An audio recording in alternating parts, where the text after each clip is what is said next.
25 വയസ്സ് കഴിഞ്ഞോ? എങ്കിൽ ഇപ്പോൾ ജീവിതം ഒരു പ്രഷർ കുക്കർ പോലെ ആയിട്ടുണ്ടാവും അല്ലേ? ചുറ്റും നോക്കുമ്പോൾ കൂടെ പഠിച്ചവരൊക്കെ കല്യാണം കഴിക്കുന്നു. പകുതി പേർ UK, കാനഡ എന്ന് പറഞ്ഞ് പറന്നു പോകുന്നു.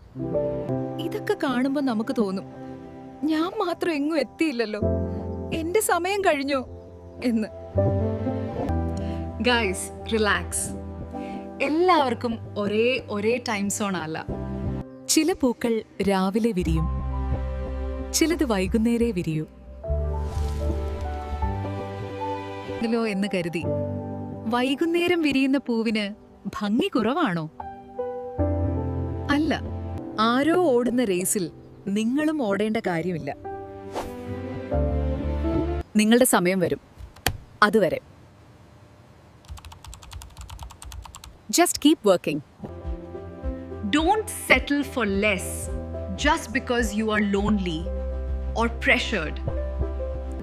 നിങ്ങളുടെ ടൈം ലൈൻ വേറെയാണ്. വിശ്വസിക്കുക.